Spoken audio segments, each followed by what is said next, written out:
जी अस्सलाम वालेकुम। Let's start. तो हम लोग जो है वो वेल्डिंग पढ़ रहे हैं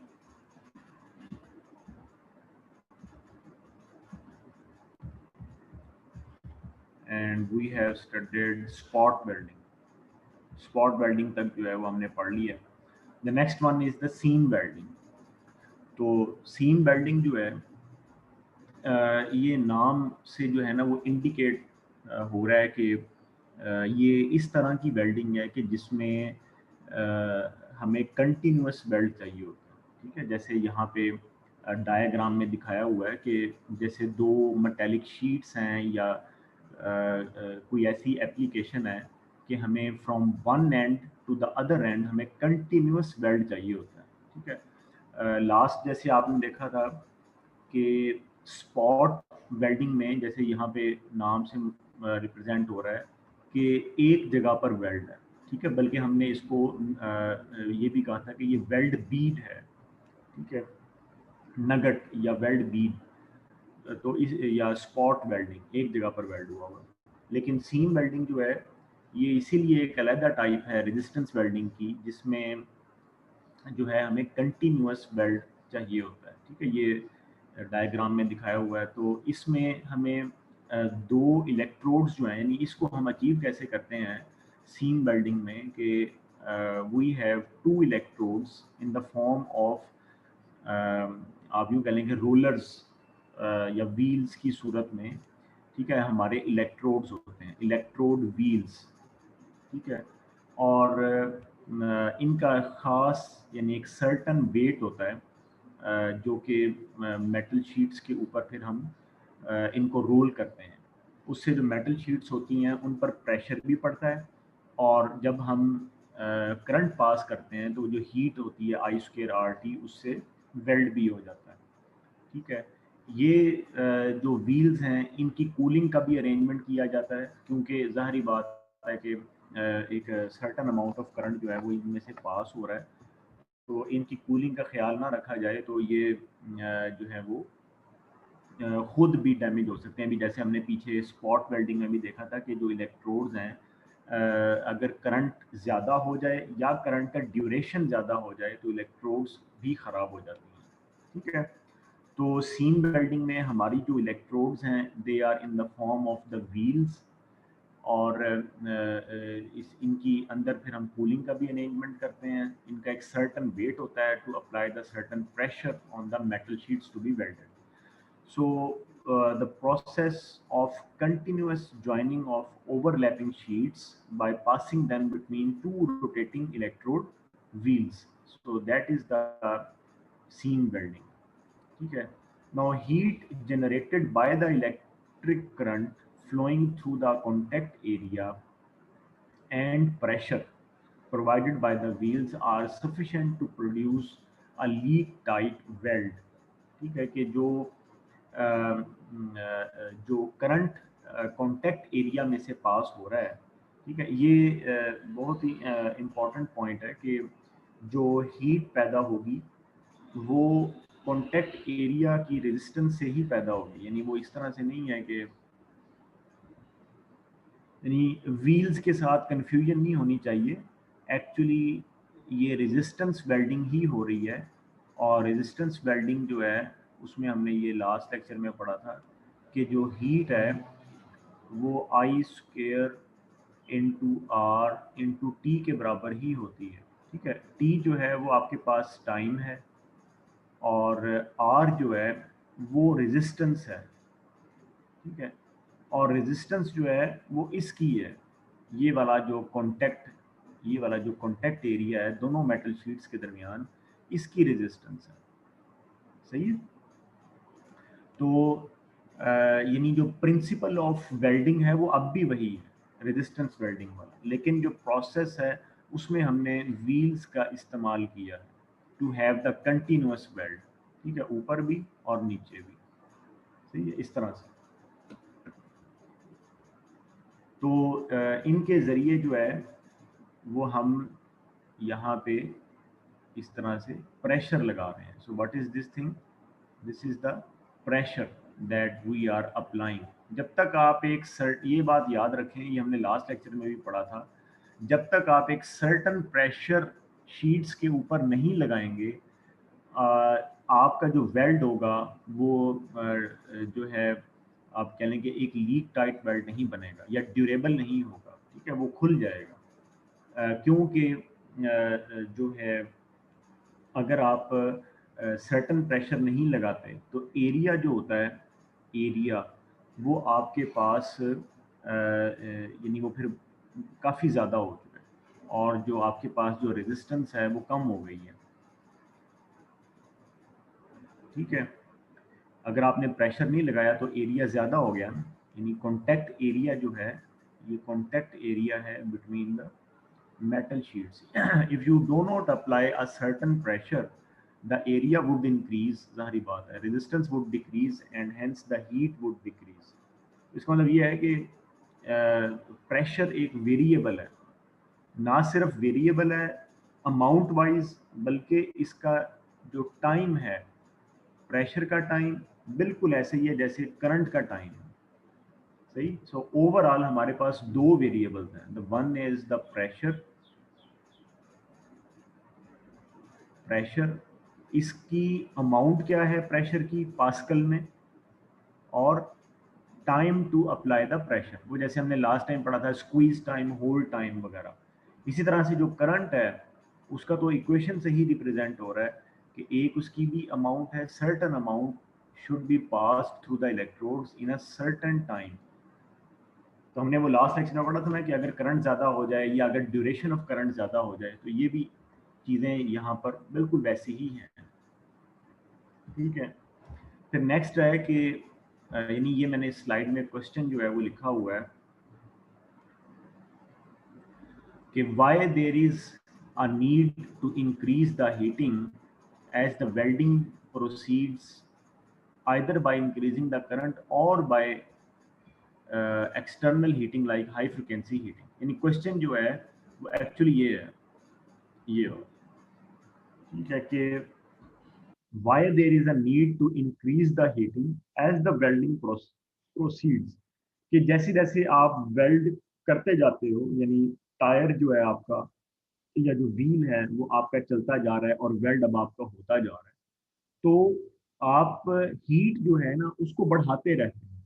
यानी आप यूं कह लें कि टी जो टाइम 0.1 सेकंड पे आपकी जो हीट जा रही थी, जितने जॉल्स की जो आप हीट एनर्जी दे रहे थे, तो 0.3 सेकंड पे अब ये हीट एनर्जी जो है वो ज़्यादा रिक्वायर्ड, ठीक है। अब उसकी क्या रीज़न है, यानी टाइम के साथ, या आप यूँ कह लें कि जैसे जैसे वेल्ड आपका होता जाता है हीट आप बढ़ाते जाते हैं, ठीक है। अब हीट कैसे बढ़ाते हैं, यहाँ पर लिखा हुआ है कि चाहे करंट बढ़ाएं, ठीक है, या जो है आप एक्सटर्नल हीटिंग कोई प्रोवाइड कर सकते हैं लाइक हाई फ्रिक्वेंसी हीटिंग। अब ये हाई फ्रिक्वेंसी हीटिंग से मुराद जो है ना वो ये है कि जो करंट है वो हार्मोनिक्स वाला दिया जाए।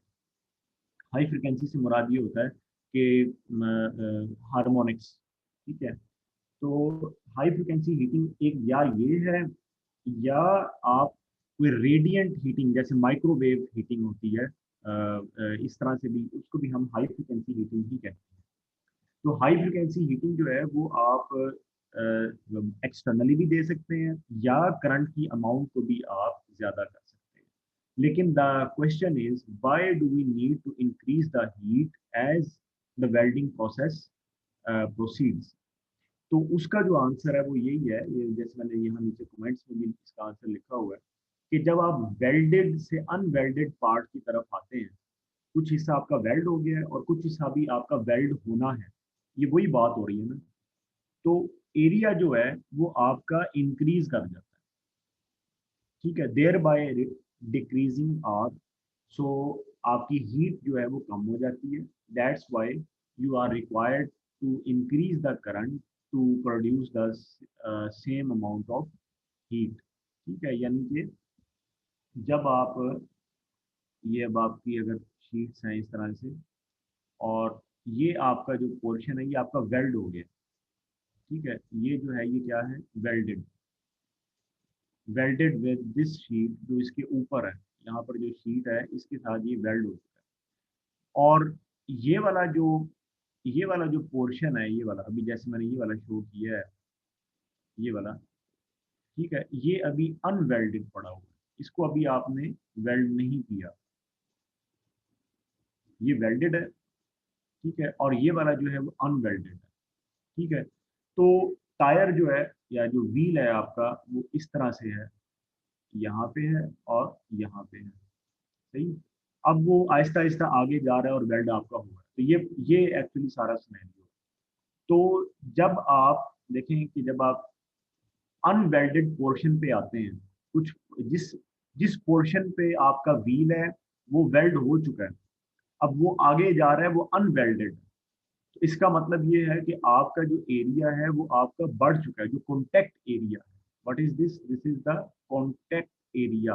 कॉन्टैक्ट एरिया मतलब वो वो एरिया जो कि दो मेटल शीट्स के दरमियान का area, that is the contact area. So the contact area increases and resistance जो है वो चूंकि इन्वर्सली प्रोपोर्शनल होती है वो डिक्रीज कर जाएगी। इसका मतलब ये है कि अगर हम रिलेशन देखें आई स्क्वायर आर टी का, so if the resistance decreases the heat would also decrease. इसका मतलब ये है कि आपका वेल्ड सही नहीं होगा, इसका मतलब ये है कि आपको करंट को फिर बढ़ाना पड़ेगा टू हैव द सेम और the certain amount of heat to have the continuous और ड्यूरेबल वेल्ड, ठीक है। सो हम इसको जनरली यूं कहते हैं कि जैसे जैसे वेल्डिंग होती जाती है या as the welding proceeds the heat need to be increase likewise, ठीक है। या बेशक आप उसको करंट से बढ़ा, अब ये देखें, हाँ, बाज का तो आपका जो सोर्स होता है, जो पावर सोर्स होता है आपका, ये में आगे देखेंगे, वो आपका कांस्टेंट करंट सोर्स होता है, ठीक है ना। आपने ये शायद नेटवर्क एनालिसिस में या आपने सर्किट एनालिसिस में पढ़ा होगा, कांस्टेंट करंट सोर्स, ठीक है। या अभी भी हमने देखा है जैसे कि इंडक्टर जो है वो कांस्टेंट करंट सोर्स बन जाता है। तो आपका कोई जो पावर सोर्स है अगर वो कांस्टेंट करंट सोर्स है तो आप करंट को कैसे बढ़ाएंगे? How would you increase the current? इसका मतलब ये है कि उस सूरत में आपको कोई एक्सटर्नल प्रोसेस जो है वो हीट का लेना पड़ेगा, जैसे वहां पर मेंशन था हाई फ्रिक्वेंसी हीटिंग, सही। तो actually this is the thing. अच्छा, फिर एक ये वाली बात भी है कि जो आपकी हीट है ना वो भी डिवाइड होती जाती है। दूसरी जो एक चीज है इसमें, एक जवाब ये भी बनता है कि जब आपका व्हील जो है वो अनवेल्डेड पोर्शन के ऊपर है, यहाँ पे जब आपका व्हील जो है वो यहाँ पे अनवेल्ड व्हील्स जो है वो अनवेल्डेड पोर्शन के ऊपर हैं, तो जो हीट है वो इधर भी तो डिस्ट्रीब्यूट होगी ना ऑलरेडी वेल्डेड पोर्शन के ऊपर, सही है ना।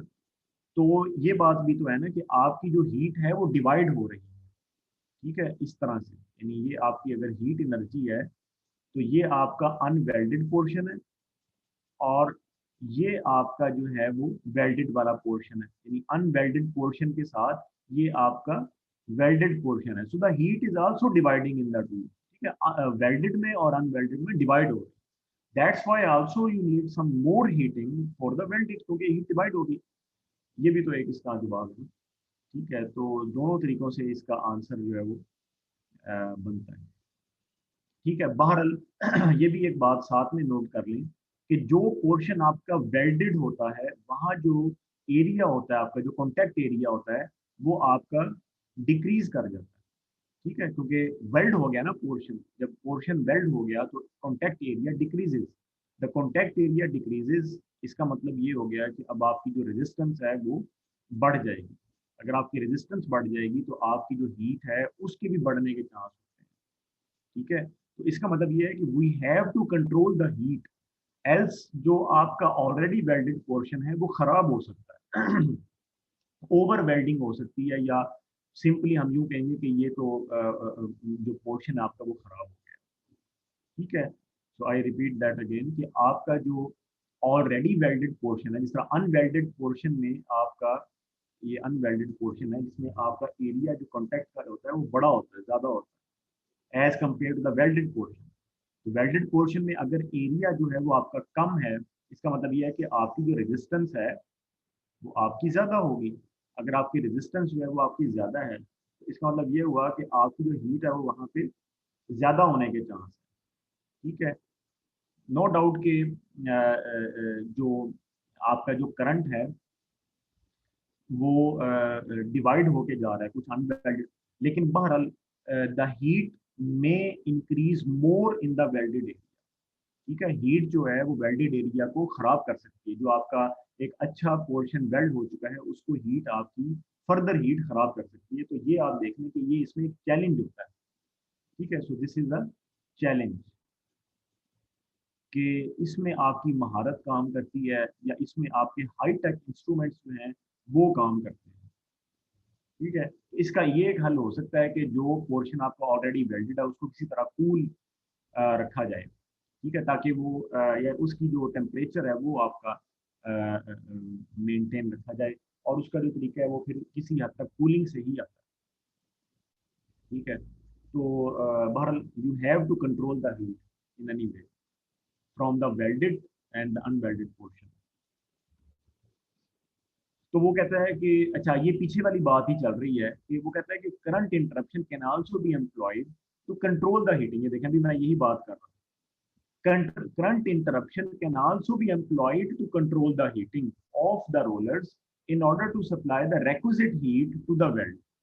मुझे समझ आ रही बात? ये बहुत ही इंपॉर्टेंट पॉइंट है, और इस पॉइंट का जो है वो मतलब बिल्कुल यही है जैसे मैं अभी ऑलरेडी एक्सप्लेन कर रहा हूँ। क्योंकि क्योंकि जो व्हील है ना उसको रोटेट होने में भी टाइम लगता है। ठीक है, यानी जब वो वेल्डेड पोर्शन से अनवेल्डेड पोर्शन के ऊपर रोटेट होकर आ रहा है और आपने करंट को बंद ना किया तो वेल्डेड पोर्शन ज्यादा हीट ले लेगा। ठीक है, यानी अभी तो वो अनवेल्डेड पोर्शन के ऊपर आ रहा है, आहिस्ता आहिस्ता चल के अभी आ रहा है, और आपने करंट को बंद ना किया या करंट को भी इंटरप्ट नहीं किया तो ऑलरेडी वेल्डेड पोर्शन और ज्यादा हीट ले लेगा, टेम्परेचर इंक्रीज हो जाएगा और उसका वेल्ड जो है वो फूल जाएगा। ठीक है, जैसे हमने लास्ट टाइम पढ़ा था कि वो वेल्ड जो है वो एक्सपल्ज हो जाएगा, एक्सपल्जन हो जाएगी वेल्ड। सो करंट इंटरप्शन का मतलब ये है कि आप क्या जो हाई टेक डिवाइस है या जो आपका ऑपरेटर है खास तौर से वो इन चीज़ों का ख्याल रखे, और कोई एक जो स्विच है करंट इंटरप्शन का, और आपका सोर्स भी ऐसा होना चाहिए, प्लस आपका पावर सोर्स के आगे फिर कंट्रोलर लगा होगा जो करंट को इंटरप्ट करेगा। ठीक है, करंट की जो ये बात हुई ना यहाँ पे, ये भी मैं आपको शेयर कर दूँ, ये बहुत इंपॉर्टेंट पॉइंट है कि जो आपका जो पावर सोर्स है, अगर मैं अब इसकी बात करता हूँ, जो पावर सोर्स है आपका, ठीक है, अब ये आपका एक सर्टन करंट दे रहा है। लेट्स से अगर आपका ये 15 एम्पियर दे रहा है which is a way high current to the electrodes. ठीक है, इस तरह से। तो अभी हम ये बात कर रहे हैं कि हम करंट को इंटरप्ट कर दें, यानी कि 15 एम्पियर को आप जीरो कर दो। Is that possible thing? No. Is that possible thing in suddenly? No. आपने सर्किट ब्रेकर का पूरा चैप्टर पढ़ा है, उसमें आपने यही पढ़ा है कि अगर करंट को आप D I by D T अगर बहुत ज्यादा हो गया, ठीक है, यानी 15 एम्पेयर करंट को तुम एकदम जीरो कर दो, इसका मतलब ये है कि आपका जो D I by D T है वो बहुत ज्यादा है, बहुत कम टाइम में आप करंट को एक बहुत बड़ी अमाउंट को आप जीरो कर रहे हो। अगर ऐसा है तो इसका मतलब ये है कि it would be proportional to the voltage. It would be proportional to the voltage, और ये वाली वोल्टेज कहाँ कहाँ लगेगी? Across the switch. जहां पर ये वाला काम आप कर रहे हो कि 15 एम्पियर को आप जीरो कर रहे हो, ये वोल्टेज वहां पर अपीयर होगी, और ये वाली जो वोल्टेज होती है ये आपकी आर्क बनाएगी या स्पार्क क्रिएट होगा एक अच्छा खासा। इसका मतलब ये है कि it is a very challenging thing to interrupt the current rather to make it low. Rather to make it low हम यूं कर सकते हैं कि इसका हाफ कर दें, जैसे कि 6 एम्पियर कर दें और समथिंग 5 एम्पियर कर दें, but making the current directly to zero is a big thing and it's like impossible to achieve। लेकिन यूं ये तो नहीं कि इम्पॉसिबल टू अचीव, आप यूं कह सकते हैं कि फिर आपको कोई अपने पावर सोर्स के साथ आगे यहाँ पे कोई ब्रेकर रखना पड़ेगा जो कि आर्क को क्वेंच कर सके। सही है, इस तरह का यानी कि कोई मैकेनिज्म होगा तब जाकर, वरना अगर आप करंट का लेवल ले लें कि जी अब जब जो आपका ये इलेक्ट्रोड है, जो टायर है आपका, ये अब आगे को मूव कर रहा है, ठीक है, और स्लोली, तो जब इसकी मूवमेंट हो रही है the current should reduce to half और लेस देन हाफ। ठीक है, तो जो है और फिर जब वो इलेक्ट्रोड खड़ा हो जाए अनवेल्डेड पोर्शन के ऊपर, यहाँ पर आप वो अनवेल्डेड पोर्शन के ऊपर खड़ा हो गया, then apply the full current here. सही। तो इस तरीके से आप अपनी हीट भी कंट्रोल कर सकते हैं, और आपका जो वेल्ड है वो कंटिन्यूस भी रहेगा। तो ये बहरहाल ये प्रोसेस है जो द अप्लाइड प्रेशर, ये वाला जो अप्लाइड आप प्रेशर करते हैं इलेक्ट्रोड से, एंड करंट डेंसिटी में range from 3 to 8.5 mega pascal. यानी जो प्रेशर है आपका जो व्हील्स के जरिए आप अप्लाई कर रहे हो, just see the amount, it is 3 mega pascal, 3 into 10 raised to the power 6 pascal या 8.5 मेगा पास्कल तक ये वेरी करता है। इसका मतलब ये है, आप यूँ अंदाज़ा लगा सकते हो कि आपका जो इलेक्ट्रोड है वो किस कदर हैवी है, जो आपका रोलर है वो किस कदर हैवी है। And 775 ampere per metre square, this is the amount of the current density. Current density क्या होता है, पर मीटर स्क्वायर क्या करंट जा रहा है आपके पास, it is 775 ampere per metre square, way way high. ठीक है, रीचिंग टू 1 किलो एम्पेयर, और यूँ आप कह सकते हैं। तो इतने बड़े करंट को इंटरप्ट करना, it a big challenge for the engineers, electrical engineers to solve कि आपकी पावर सोर्स कैसी होगी। देयरफॉर कूलिंग अरेंजमेंट्स, वो कहता है यहाँ कूलिंग अरेंजमेंट्स की बात हो रही है कि आपके जो रोलर्स हैं जो कि इतना प्रेशर अप्लाई कर रहे हैं, वो कह रहा है कि जहाँ करंट डेंसिटी इतनी ज़्यादा है, और ये जो उसने जो करंट डेंसिटी बताई है ये कहाँ पे है, ये वहाँ पे है जहाँ पे वेल्ड हो रहा है। ठीक है, make this point very clear कि जब भी हम हीट की बात करते हैं, जब भी हम करंट डेंसिटी की बात करते हैं, तो ये बिल्कुल वहीं पे होती है जहाँ पर वेल्ड होना होता है। ठीक है, इसको इलेक्ट्रोड के साथ आपने वो नहीं करना, मिक्स नहीं करना। ये पर मिलीमीटर स्क्वायर जो आपकी करंट डेंसिटी है, ये आपकी कॉन्टैक्ट एरिया पे है, अप्लाइड फ्रॉम द इलेक्ट्रोड्स ही है नो डाउट, लेकिन है कॉन्टैक्ट एरिया पे कि वो पर मिलीमीटर स्क्वायर इतना करंट इलेक्ट्रोड आपका दे सकता है। देयरफॉर वो कहता है कि cooling arrangements of the electrodes या जो रोलर्स हैं आपके पास, दे मस्ट बी प्रोवाइडेड, वरना उनकी डिस्टॉर्शन हो सकती है खुद। एप्लीकेशन ऑफ सीम वेल्डिंग क्या है कि seam welding is a high speed and clean process. Clean का मतलब ये होता है कि इसमें कोई भी जो है ना वो उबल उबल के चीज़ें बाहर नहीं जा रही। ठीक है, कोई शोले जो है वेल्डिंग के बाहर नहीं गिर रहे, कोई फ्लेम्स, फ्लेम्स कहना चाहिए कि फ्लेम्स वेल्डिंग के बाहर नहीं गिर रहा, या कोई मेटल जो है वो मोल्टन स्टेट में नहीं है। ये बहुत अहम पॉइंट है कि जब हम ये कहते हैं कि ये वाला जो वेल्डिंग का प्रोसेस है ये क्लीन है, इसका मतलब ये है कि उस वाले वेल्डिंग के प्रोसेस में आपकी मेटल जो है वो मेल्ट होके नहीं इधर उधर गिर रही, आपके फ्लेम्स जो है वो नहीं इधर उधर जा रहे। So that is why we say that is the clean process. और ये कहाँ यूज होता है, just see the application, it is used in fuel tanks. अब फ्यूल टैंक्स कहाँ नहीं होता, आपके छोटे से मोटरसाइकिल से लेके बड़े से ट्रक में भी फ्यूल टैंक होता है, पेट्रोल पंप पे भी फ्यूल टैंक होता है, सीएनजी पंप पे भी फ्यूल टैंक होता है। जोन जोन सा आपका फ्यूल जहाँ जहाँ है वहाँ वो टैंक में स्टोर होता है। ठीक है, तो इसका मतलब ये है कि वेल्डिंग आप देखो कि जो कंटिन्यूस वेल्डिंग है उसका किस कदर एप्लीकेशन है। फिर ड्रम्स हैं आपके, ड्रम्स का भी यही है। और ड्रम्स अगर आप इंडस्ट्रियली इसको सोचें तो ये वो एरिया होता है जहाँ पे आपका बहुत बड़ी अमाउंट में मिक्सचर जो है वो आता है और फिर आगे उसमें जाना होता है स्टोरेज एरिया में। ड्रम्स में डोमेस्टिक रेडिएटर्स जो हैं आपके, डोमेस्टिक रेडिएटर्स से मुराद ये है कि जो आपकी हीटिंग या कूलिंग के लिए रेडिएटर्स इस्तेमाल होते हैं, ये वो वाली बात है।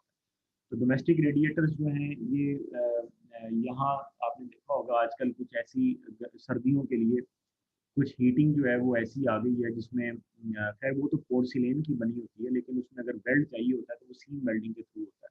ठीक है, उसमें अंदर गर्म पानी या आपका जो है रेजिस्टेंस होती है रेडिएटर में सारे, या पानी होता है, वैसे यूरोप में तो पानी होता है रेडिएटर से। लेकिन रेडिएटर से मुराद यहाँ वो भी है जो कि आपका एसी का रेडिएटर है। यानी डोमेस्टिक रेडिएटर्स जितने भी हैं जिसमें एसी का रेडिएटर आ जाता है, मतलब फ्रिज का रेडिएटर आ जाता है, जहाँ जहाँ आपकी हीट या कूलिंग रेडिएट होती है वहाँ वहाँ ये चीज़ें डोमेस्टिक रेडिएशन में आ जाती है। अच्छा, रेजिस्टेंस बट वेल्डिंग। अब नेक्स्ट जो हमारे पास इसकी टाइप है रेजिस्टेंस वेल्डिंग की, that is the butt welding. But welding जो है या अपसेट बट वेल्डिंग भी हम इसको कहते हैं, या अगली जो टाइप है that is the flash butt welding. ये दोनों ऐसी टाइप्स हैं जिसमें पहले हम प्रेशर अप्लाई करते हैं फिर हम हीट देते हैं। ये बात नोट करने के काबिल है, ठीक है। जबकि पिछले ये जो प्रोसेस हमने सीम वेल्डिंग का, जो स्पॉट वेल्डिंग का जो हमने पढ़ा है, इसमें पहले आप हीट देते हो फिर आप प्रेशर अप्लाई करते हो, ठीक है। ये मैंने लास्ट टाइम भी इसको काफी सारा एक्सप्लेन किया था। सो अब जो यानी हमने टाइप पढ़नी है, that is the butt welding. But से मुराद ये होता है कि जब आपका वेल्ड हो जाए तो आपको वेल्ड जो है वो इस तरह से नजर आए, ठीक है। ये जैसे ऊपर इसका छोटा सा एक बट जो है वो हमें नजर आ रहा है वेल्ड का।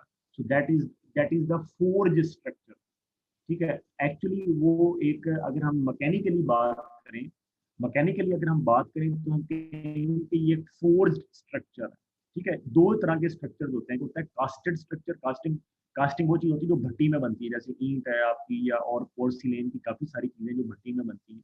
वो होता है कच्चा, कच्ची चीज होती है, उसको वो टूट सकती है।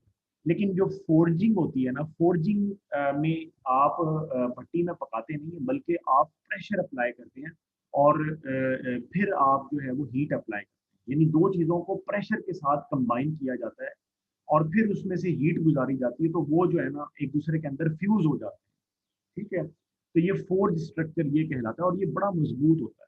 और अक्सर ये जो आपकी पाइप्स होती है ना, इनको जोड़ने के यही वाला प्रोसेस काम आता है। ये वाली जो आपकी पानी की पाइपें होती हैं आपस में जोड़ना है, या और इस तरह से, तो फोर्जिंग स्ट्रक्चर ये होता है या जो गैस पाइपिंग होती है वगैरह। तो कई ऐसी जगह होती हैं जहाँ पर आपको इसी तरह की वेल्डिंग ही रिक्वायर्ड होती है, ठीक है। यानी ये वाली वेल्डिंग वहाँ पे, ये मैं थोड़ा सा डायग्राम बनाकर बता दूं।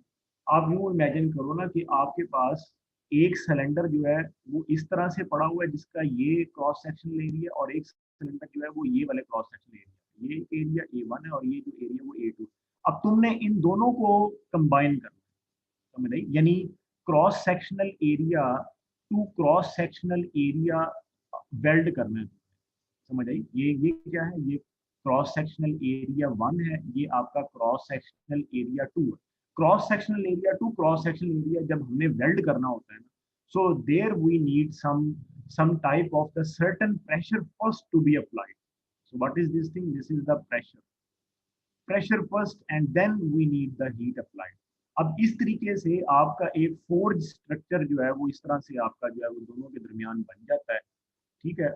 ये मैकेनिकली इसका नाम यही होगा कि ये फोर्ज स्ट्रक्चर है, ठीक है। लेकिन वेल्डिंग के लिहाज से हम इसको कहते हैं जी ये एक बट वेल्डिंग, क्योंकि इसमें वेल्ड आपको नजर आ रहा है, ठीक है। पीछे जो आपने स्पॉट वेल्डिंग पढ़ा उसमें आपको वेल्ड नजर नहीं आता।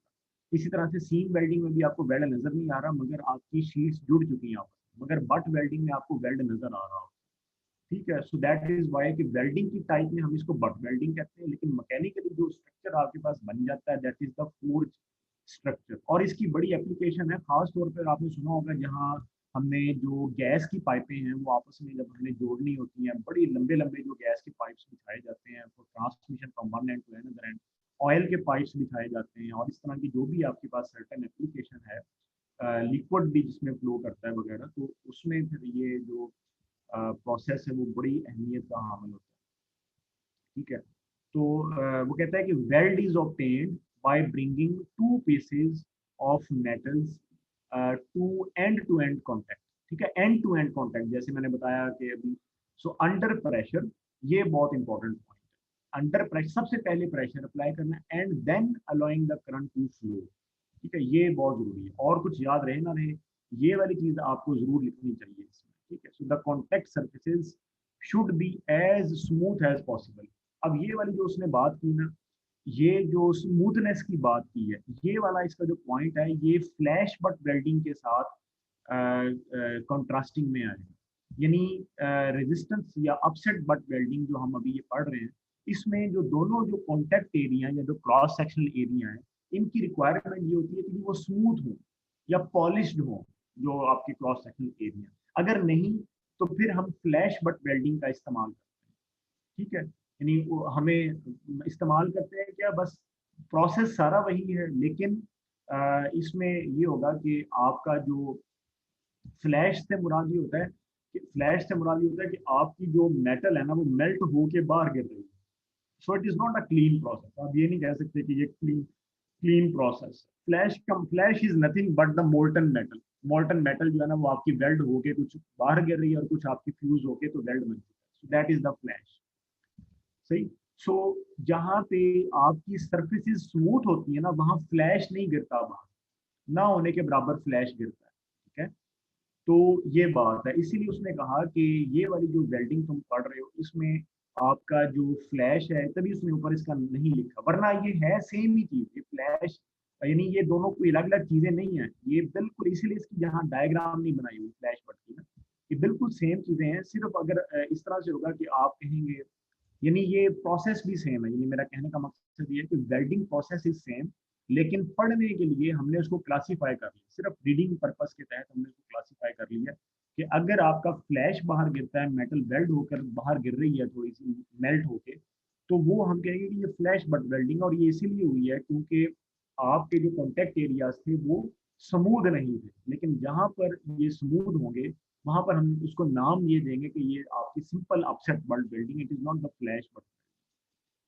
सही। तो यहाँ पर बताया भी हुआ कि forging is a manufacturing process involving the shaping of the metal using localised compressive forces. Localised को मैंने एक्सप्लेन किया था कि लोकलाइज से क्या मुराद है। लोकलाइज से मुराद ये, तो मैं दोबारा बता दूं कि क्रॉस सेक्शनल एरिया जब दूसरे क्रॉस सेक्शनल एरिया के साथ अंडर प्रेशर मिल जाता है, तो उस पोर्शन को जो A1 प्लस A2 का पोर्शन बनता है उसको हम लोकलाइज्ड कहते हैं। ठीक है।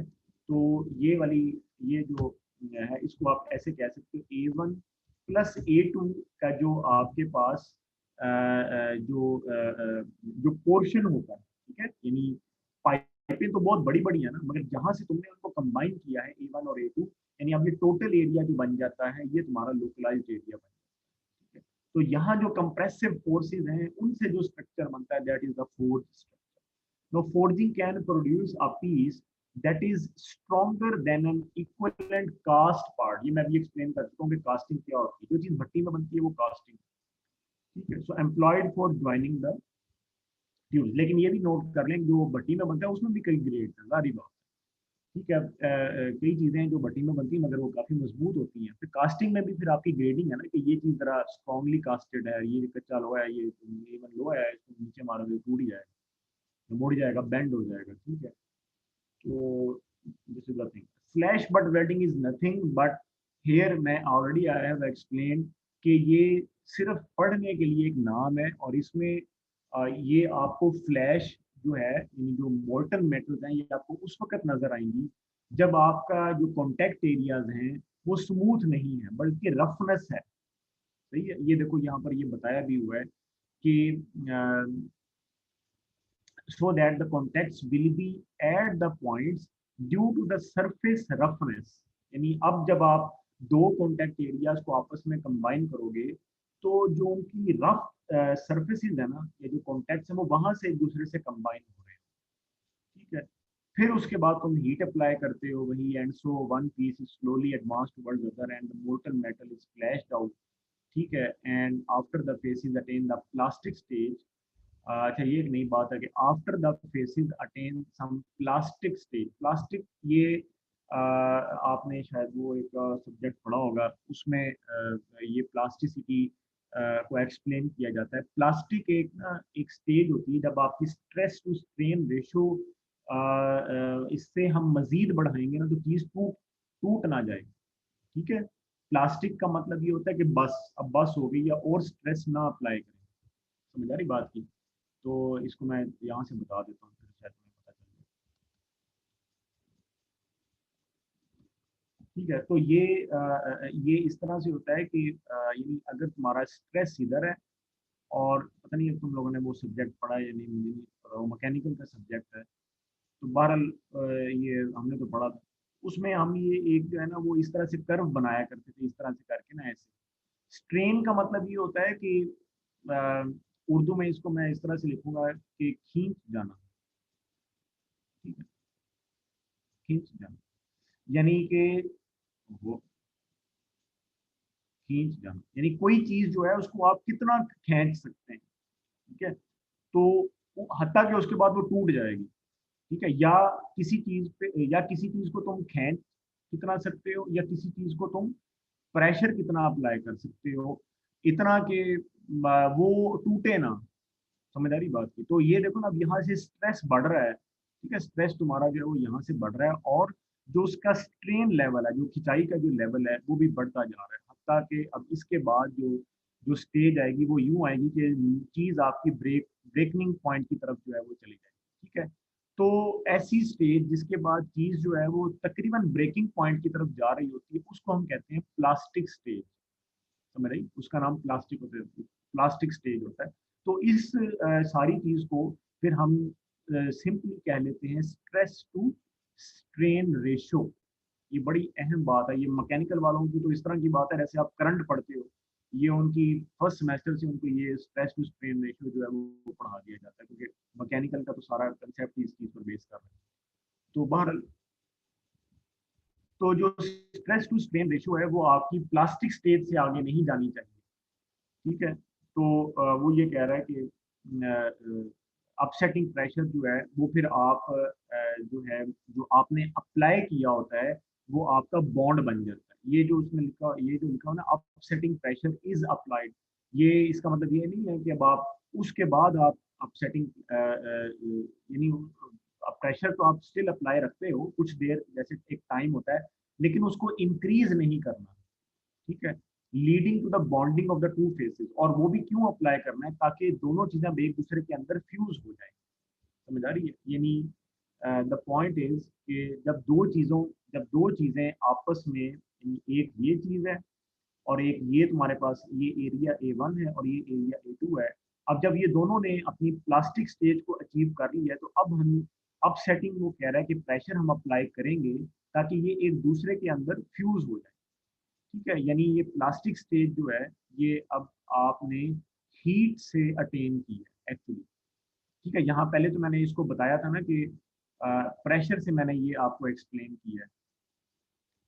ये जो प्लास्टिक स्टेज है ना, ये आप दोनों से अप्लाई कर सकते हैं, दोनों से अचीव कर सकते हैं। इसको मैं यहाँ पर दोबारा आपको एक्सप्लेन कर दूँ, ये बहुत इंपॉर्टेंट पॉइंट है एक्चुअली।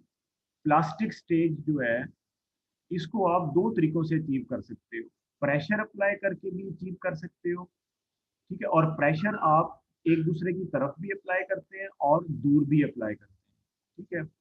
इसी तरह दूसरा जो इसका वे आउट है वो है हीट। तो प्लास्टिक स्टेज आप प्रेशर से और हीट दोनों से आप ले सकते हो। तो यहाँ पर जो हम फ्लैश बट वेल्डिंग है, फ्लैश फ्लैश बट वेल्डिंग जो है, इसमें हमने जो है, पहले हम चूंकि प्रेशर अप्लाई करते हैं, ठीक है, एक सर्टन प्रेशर हमने अप्लाई रखना है, उसके बाद आपने हीट अप्लाई करनी है। तो तीसरा ये होता है कि जब इस इन दोनों चीजों से, ये जो 1+2 है, इन दोनों चीजों से जब आपको प्लास्टिक स्टेज अचीव हो जाए, ठीक है, प्लास्टिक से स्टेज कैसे अचीव हो जाए आपको खुद ही पता चल जाएगा कि मेटल जो है, ये जो दोनों मेटल्स हैं आपकी, जो कॉन्टेक्ट एरिया से आपस में कंबाइन हुई थी, ये लूज हो गई है, ठीक है। यानी ये कुछ लूजिंग सा इफेक्ट आने लग गया है इसमें, ठीक है। ये फिर इनके कई मीटर्स होते हैं ना, यहाँ पर आप मीटर्स लगा देंगे। जो स्ट्रेस टू स्ट्रेन रेशियो का जो एक मीटर होता है वो चेक कर लेगा कि इसकी लूजनिंग का लेवल क्या है, लूज हो गया ना वो चीज, प्लास्टिक बन गई है, प्लास्टिक स्टेज में आ गई है। उसके बाद आपने हीट अप्लाई करना बंद कर देनी है, ठीक है, heat is of, heat is zero. और फिर आपने एक खास, अब हीट चूंकि बंद हो गई है, अब आप प्रेशर अप्लाई कर सकते हैं एक टाइम में एक चीज। अगर अगर आप हीट अप्लाई कर रहे हो तो फिर अब आप प्रेशर अप्लाई नहीं करोगे, नहीं तो चीज टूट जाएगी। अब दोनों में से एक चीज हमने ऑफ कर दी, हीट ऑफ कर दी, और अब आप नंबर 5 पे अपसेटिंग प्रेशर आप अप्लाई करोगे, वो जो कह रहा है। सो अपसेटिंग प्रेशर का मतलब ये है कि अब जो A1 + A2 है वो आपके पास बन जाएगा, यानी A1 और A2 जो है वो फ्यूज्ड हो जाएंगे एक दूसरे के अंदर, ठीक है, और वेल्ड आपका बन जाएगा, they will be fused into one another, ठीक है। So this is the whole explanation. तो वो कह रहा है कि after the faces attain the plastic stage, so अब अपसेटिंग प्रेशर जो है इज अप्लाइड। और अगर मैं यूं कहता हूं कि मैं, जैसे मैंने अभी यहाँ पर एक्सप्लेन किया, वो जो जिस तरह से मैं पहले आपको बता रहा था, अगर मैं हीट को, जैसे नंबर 4 जो पॉइंट, अगर मैं हीट को जीरो नहीं करता और प्रेशर को मैं जीरो कर देता हूँ, तो ये वो वाली एक्सप्लेनेशन है जो मैं पहले दे रहा था। जिसमें मैंने आपको ग्राफ भी बनाकर दिखाया था। ठीक है, क्योंकि दो तरह से प्लास्टिक स्टेज आप ले सकते हो। तो अगर मैंने प्रेशर को हीट को नॉन जीरो रखना है फोर्थ स्टेज पे कि मेरी कोई ऐसी एप्लीकेशन है कि अभी हीट को मैं नॉन जीरो जीरो नहीं कर सकता, तो प्रेशर को फिर हम जीरो कर देंगे, ताकि जो आपकी हीट है वो फर्दर उसकी प्लास्टिक स्टेज को खराब ना करे। ठीक है, तो इस तरह से यानी हम अचीव करते हैं आगे बॉन्डिंग जो है। बहरहाल वो डिपेंड करता है कि वो क्या एप्लीकेशन है। अच्छा, difference from the butt welding, ये डिफरेंस मैंने लिखा हुआ है। तो यहाँ पर वो कह रहा है कि contrary to the resistance butt welding, जो आपकी फ्लैश बट वेल्डिंग है ये वहीं पे की जाती है जहाँ पे रफनेस होती है। मैं पहले एक्सप्लेन कर चुका हूँ। फिर कहता है कि with preheating the applied pressure is certainly reduced to half the value.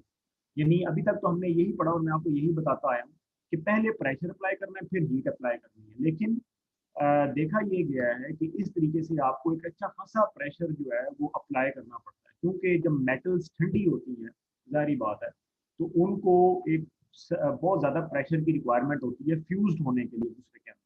तो वो ये कह रहे हैं कि लेट्स से अगर हम थोड़ा सा प्री हीट कर दें मेटल्स को, थोड़ा सा ज़्यादा नहीं, यानी वेल्डिंग की स्टेज तक हीट नहीं करना बल्कि थोड़ा हीट करना है, और फिर हम ये अपना फ्लैश अपना बट वेल्डिंग का प्रोसेस स्टार्ट करें, तो जो प्रेशर आप आज 8 मेगा पास्कल अप्लाई कर रहे हो वो हाफ हो जाएगा, बल्कि उससे भी थोड़ा सा कम, जैसे कि 3.5 या 4 मेगा पास्कल सिर्फ आपको प्रेशर अप्लाई करना पड़ेगा। सो ये इसका एक पॉइंट है। एप्लीकेशन जो है वो इसकी क्या है कि this is the cheap and simple process. ठीक है, चीप एंड सिंपल से मुराद ये है कि सिवाय इसके कि आप प्रेशर अप्लाई कर रहे हो और करंट गुजार रहे हो और कुछ भी नहीं है।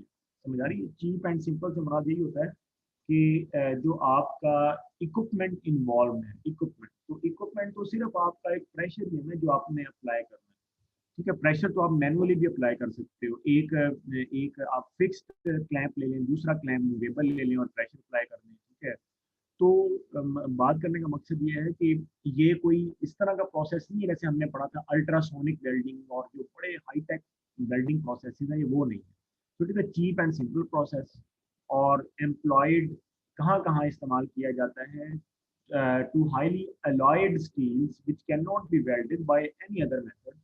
तो जैसे आपका ये होता है ना ACSR, जैसे आपने पढ़ा ना, जो आपका ओवरहेड कंडक्टर होता है पावर का, एल्यूमिनियम कोटेड स्टील रिइंफोर्स्ड, ये जो एलॉयड आपका मटेरियल होता है जितना भी, ये उसकी वेल्डिंग में इस्तेमाल होता है। ठीक है, जिसमें मतलब आप यूँ कह सकते हो कि आपकी ट्रांसमिशन लाइंस हैं, या जैसे नीचे उसने इस्तेमाल बता दिया है मोटर कार इंडस्ट्रीज कि ये अगर आप ऑटोमोबाइल के सेक्टर में चले जाएं तो एक बहुत बड़ा सेक्टर, और यहाँ पर प्रोसेस ही ये बट वेल्डिंग का इस्तेमाल होता है। ठीक है,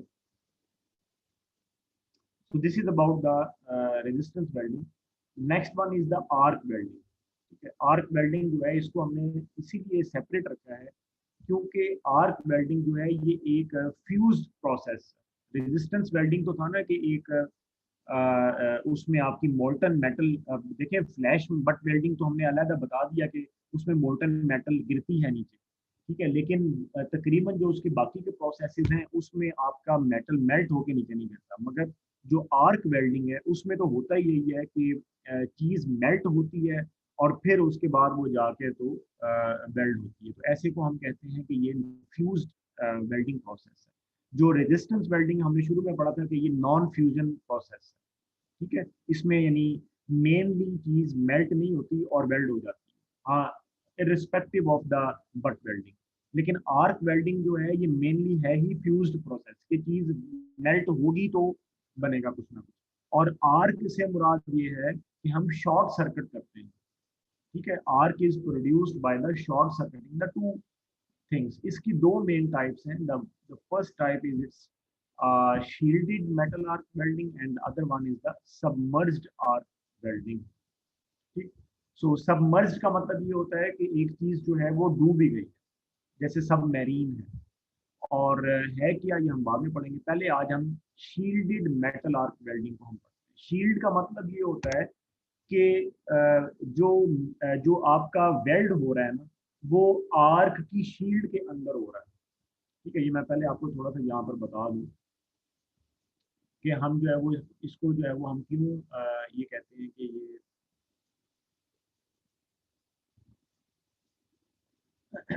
तो शील्ड से मुराद ये है कि ये आपकी एक इलेक्ट्रोड है, ये समझ रहे हैं, ये आपकी एक इलेक्ट्रोड है जिसको आपने नेगेटिव पोलैरिटी दी है, और ये आपका वर्क पीस है, ठीक है जी, जहाँ पर वर्क पीस जिसके साथ आपने वेल्डिंग करनी है, इसको आपने पॉजिटिव पोलैरिटी दी हुई है। अब इसको नेगेटिव क्यों दी हुई है ये मैं अभी आपको बता दूंगा। तो इन दोनों को जब आप कंबाइन करेंगे तो शॉर्ट सर्किट की वजह से एक आर्क निकलेगी इस तरह से, ठीक है। वो जो आर्क का जो स्पैन है, ये वाला जो आर्क का जो स्पैन है, इसको हम कहते हैं कि ये एक शील्ड बन चुका है, शील्ड, सही। सो आर्क जो है वो एक शील्ड का काम करती है। उसका मतलब ये होता है कि अब इस शील्ड के अंदर आपके आयंस मौजूद हैं, यानी पॉजिटिव और नेगेटिव आयंस जो है वो आपके मौजूद हैं, और जो है यानी अब कोई मजीद इसमें इम्प्योरिटी नहीं आ सकती ड्यूरिंग द वेल्डिंग। शील्ड का मतलब ये होता है कि किसी चीज़ से बचाना, प्रोटेक्ट करना। तो यहाँ पर जो हम प्रोटेक्ट कर रहे हैं वो हम किससे कर रहे हैं? फ्रॉम द एटमॉस्फेरिक गैसेस, ठीक है, protection from the atmospheric atmospheric gases. ये एटमॉस्फेरिक गैसेस जो है वो वेल्ड के दौरान ना वेल्ड में शामिल हो जाए, नहीं तो हमारा वेल्ड जो है वो पायदार नहीं होगा, ड्यूरेबल नहीं होगा, ठीक है।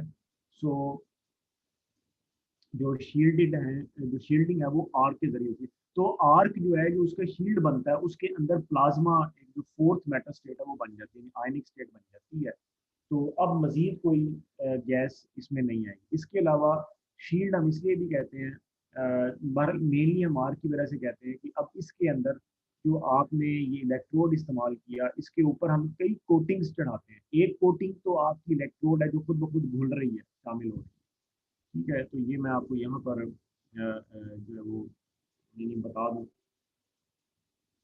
कि आर्क वेल्डिंग जो है, आर्क वेल्डिंग इसमें जो फर्स्ट पॉइंट है वो ये है कि जो आपकी इलेक्ट्रोड होती है, इलेक्ट्रोड वो आपकी कंज्यूमेबल होती है, ठीक है, कंज्यूमेबल, ठीक है। या आप यूं कह लें कि कंज्यूमेबल से क्या मुराद है कि वो मेल्ट होके वेल्ड बनाएंगे, विल मेल्ट, यानी इलेक्ट्रोड जो है वो बजाते खुद मेल्ट होगी और वेल्ड का हिस्सा बन जाएगी, पार्ट ऑफ द वेल्ड, ठीक है। और दूसरी जो इसमें बात है वो ये है कि आपकी ये मेन बात है। इसका मतलब ये है कि आप इलेक्ट्रोड को कवर करते हो, यानी इलेक्ट्रोड की फिर कवरिंग्स होती हैं कुछ, ठीक है। इलेक्ट्रोड सेकंड जो बात है वो ये है कि इलेक्ट्रोड की कवरिंग्स भी हम करते हैं। तो एक कवरिंग जो है वो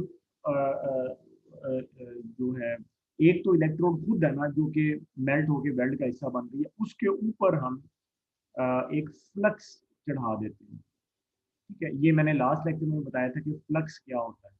flux is nothing but strong reducing agent, जो कि ऑक्सीजन के मॉलिक्यूल्स को खा जाता है। रिड्यूसिंग एजेंट, एक स्ट्रॉन्ग रिड्यूसिंग एजेंट होता है, ठीक है। तो इलेक्ट्रोड जो है, यानी इस तरह से होता है कि अब इलेक्ट्रोड भी मेल्ट हो रही है और फ्लक्स जो है ये भी मेल्ट हो रहा है। तो हमने इस तरह से अरेंजमेंट की होती है कि पहले आपकी इलेक्ट्रोड मेल्ट होगी, सबसे पहले आपकी इलेक्ट्रोड की मेल्टिंग होगी और वो वेल्ड बनाएगी, इलेक्ट्रोड मेल्ट होके वेल्ड बनाएगी, और फिर आपका जो फ्लक्स है उसका मेल्टिंग पॉइंट आएगा और वो आपका जो है मेल्ट होके वेल्ड के ऊपर आ जाएगा, ठीक है, वेल्ड को कवर कर लेगा, मेल्ट होके वेल्ड को कवर कर लेगा, ताकि अब कोई भी ऑक्सीजन या ऑक्सीडेशन ना हो सके, वेल्ड की ऑक्सीडेशन ना हो सके। तो ओवरऑल जो है वो ये आपका प्रोसेस जो है वो हम पढ़ेंगे इसमें। इसको हम जल्दी से स्लाइड से देख लेते हैं। सो शील्डेड मेटल आर्क वेल्डिंग जो है, it is nothing but it is a manual process. So it is a manual process of welding used for joining the shapes that cannot be easily set up for automatic welding methods. ठीक है कि ये एक manual process है जिसमें skilful होना बहुत ही जरूरी है, क्योंकि एक तो चीज़ है कि आप शॉर्ट सर्किटिंग कर रहे हो, तो इसमें जो आपका ऑपरेटर है उसका स्किल लेवल जो है वो बहुत ज़्यादा कम है। So it is a manual process of welding used for joining the shapes. ठीक है, ये शेप्स को जारी बात है वेल्ड करने के लिए इस्तेमाल होता है। That can not be easily set up for automatic welding methods, यानी जो आपके ऑटोमेटिक वेल्डिंग मेथड्स हैं। ऑटोमेटिक वेल्डिंग मेथड्स मतलब जिसमें मैनुअल प्रोसेस नहीं होता, बंदा मैन पावर जो है वो खुद शामिल नहीं, बल्कि मशीन जो है वो वेल्ड कर रही है। ठीक है, तो ये वहाँ पे आप आर्क वेल्डिंग करते हैं। ठीक है, आप यूँ कह लो कि आर्क वेल्डिंग जो है यानी वहाँ पर की जाती है जहाँ पर मैनुअल मैनुअल वेल्डिंग आपने की करनी होती, तो वहाँ पे आप आर्क वेल्डिंग का इस्तेमाल करते हैं। ये बहुत इंपॉर्टेंट पॉइंट है। ठीक है कि हम ये कहाँ पे करते हैं। The arc is struck by short circuiting the electrode with the work piece. तो हमारे पास दो चीजें हैं, एक को हम वर्क पीस कह देते हैं। ठीक है, ये जो आपको डायग्राम में, इसको मैं जरा बड़ा करूँ,